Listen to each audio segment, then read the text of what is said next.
everybody. I'm Nick in the States, and today we're talking about a review that's actually been sort of long awaited. This is the Harley Benton BigTone. Ooh. And it is Harley Benton's take on sort of a Gretsch Chet Atkins or a 5420T, which is kind of their more entry-level one. It has two humbucker pickups, a Chinese-inspired Bigsby, a cool roller bridge, master volume, individual volumes, and a master tone. It has Grover Imperial style tuners. Look, I'm Grover Imperial style tuners. It's in a very Gretchy orange hue, and it's currently mounted to me with a well-hung guitar straps. Very, very, very cool strap. Buddy Brad over there, great dude. Check out their stuff. Here's a link to the Reverb store, or down below there is a link to the Reverb store. Really cool straps made in a guy's little workshop at his house. Ta-da! Okay, back to this guy. So, I made some major modifications for this.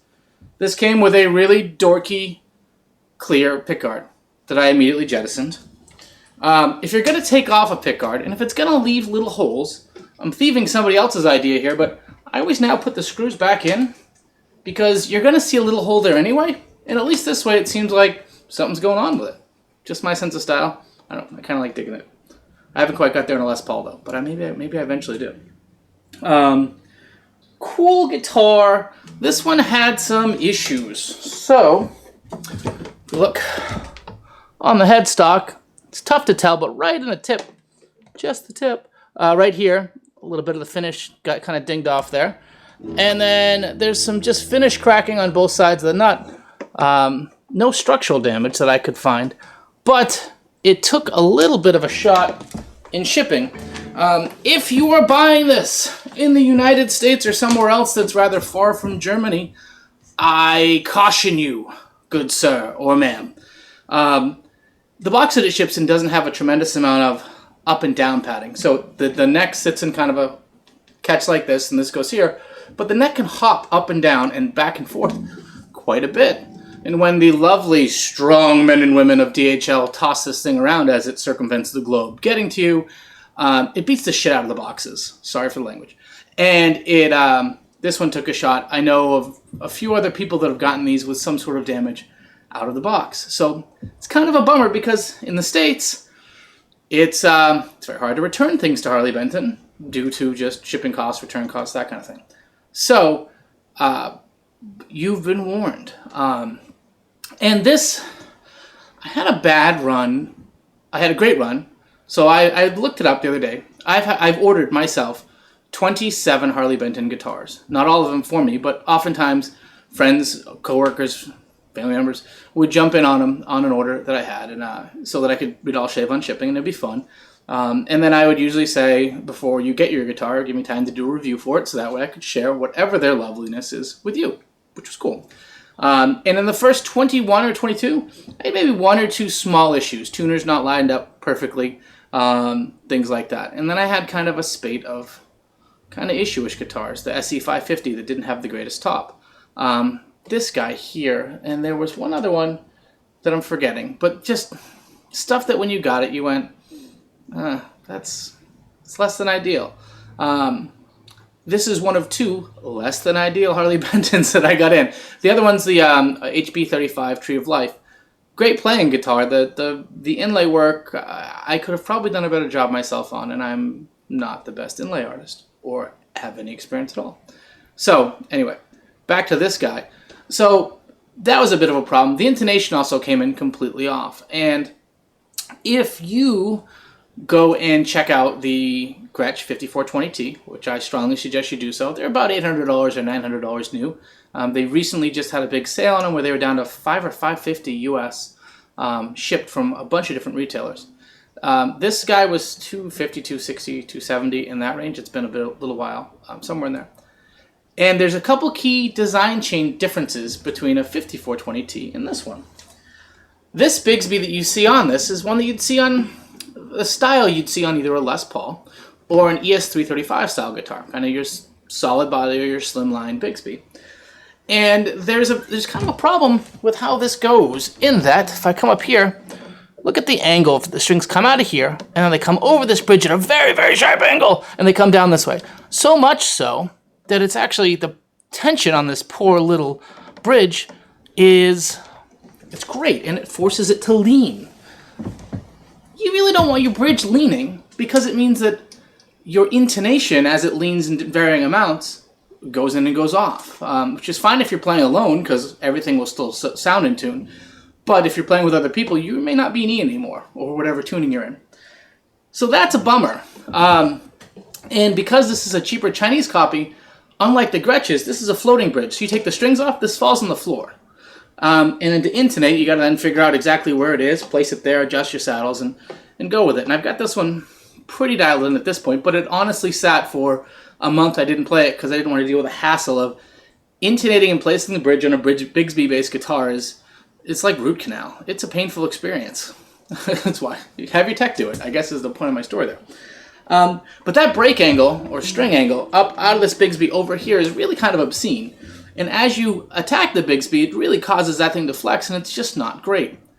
On the Gretsch, this bridge is better placed so that it intonates properly, and then it's actually mounted with a couple, kind of like screws, I guess, through the body so it doesn't move around, so that when you take the strings off, the whole bridge doesn't fall off on the floor, and that way it goes right back together in the tuning that it should be. That's what you pay for with a Gretsch, at twice to 2.5 times the price of this. The other thing is, because of that, this retaining bar on this particular Bigsby really shouldn't be there, because your big body Gretches and whatnot typically just have a single bar Bigsby. And that means it's a mellower, sheenier, funnier. I've had a great morning. It's just a less extreme attack as you make weird hand motions with the Bigsby. So, were I to be keeping this long term, which I'm still to be determined, you can pop this whole guy out. Either you can run the strings of this and just come across the top of this guy, or just pop this out altogether and the strings will just come over as it is. And then it'll really be more like the B3, which I'll show you a picture here on a regular Bigsby, or a B6 with a long tail, long arm one. It'll be more like how those Bigsbys work. And you'll get less of an extreme string angle over this, and everything, I think, will be a little more harmonious. Because that's just kind of a lousy design, and I think it was too many cats on the AGF Agile, or the A-Guitar forums, the former Agile Guitar forums, kind of went through a long thread on how he made his a bit better. So, there you go. There's the big negatives. The overall, though, I mean, if I...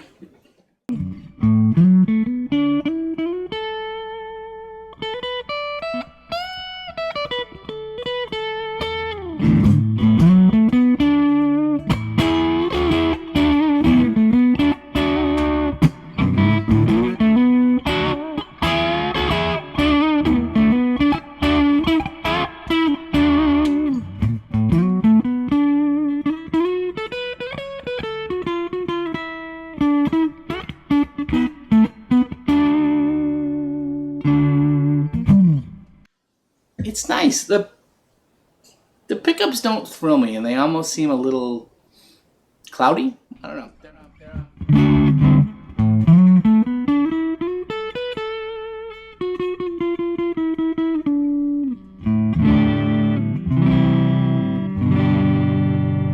Neck pickup on a big jazz body side.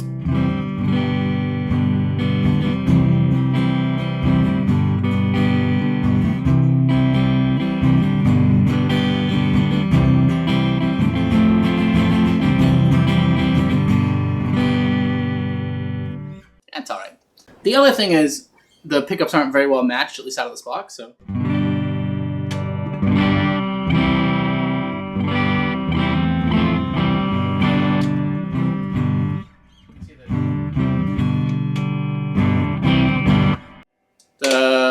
The bridge pickup is definitely a whole lot hotter in this current setup as compared to the neck. What's cool though about a Gretsch is I can go down here and roll off the bridge pickup.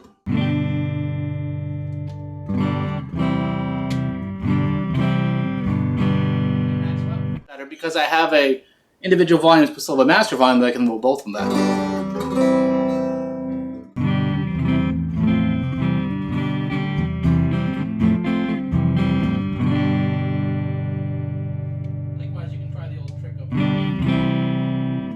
Likewise, you can try the old trick of just neck, rolling off a little bit of the tone.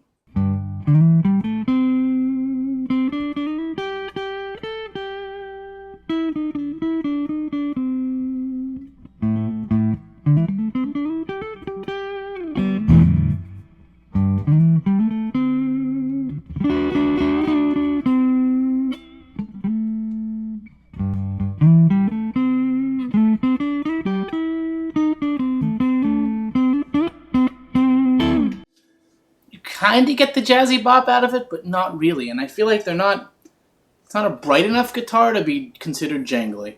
And it's not a warm and woody enough guitar to be considered like an ES-175 or Gibson-y.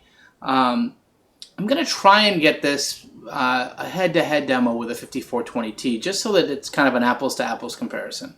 The action, though, on it's set up now pretty well. I had to do a bunch of work, but I got it kind of nice.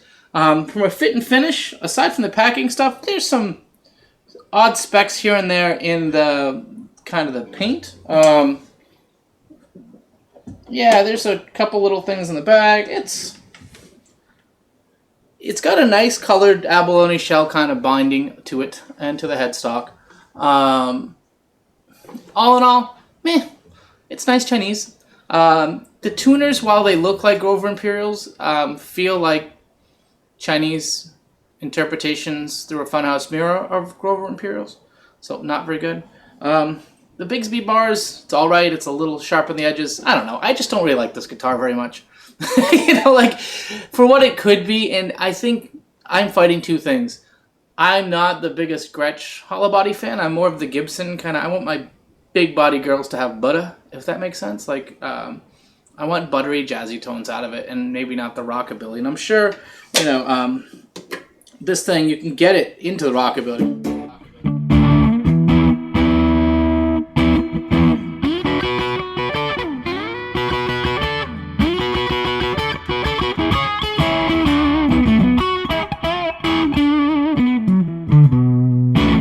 You know, your Brian Setzer kind of stuff. I'm sure it gets there, but it doesn't do it for me. But for an under $300, well, I don't think this thing's going to break or snap in two. It's a perfectly feasible kind of get you there jazz body that you could eventually maybe swap the pickups out for something a little bit better.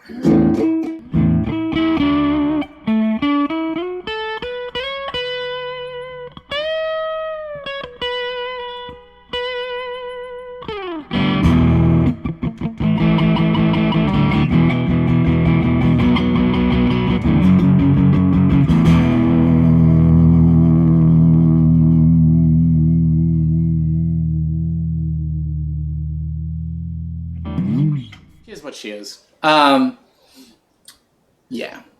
that's all I gotta say. I personally, I think I would save my money longer and find a really good 5420T on sale. Maybe even an aspen green, which is really a sexy color. But as a starter big box, and for someone that maybe doesn't want to pay full boat for this can be made to be cool. And I may do a follow-up video for this before I probably are going to ship it out the door to some lucky person, showing kind of how I've made it a little bit better than it is out of the box, just by basically removing this bar here and kind of setting everything into a nicer state. That's really what it is. It's still a good guitar. With a little love, it'll probably be a really good guitar. But just know that before you get into it, and like I say, remember the shipping issues for how it's packed getting to the US of A. Oh, we're planning to have a Mesa Boogie single Rectiverb 50, mic'd a couple different ways, and into GarageBand, and got a new camera and all the other stuff. So, blah, da, da, da, da. Anyway, I've been Nick in the States. Obviously, I have issues. It's been a pleasure sharing it with you today. Take care, folks.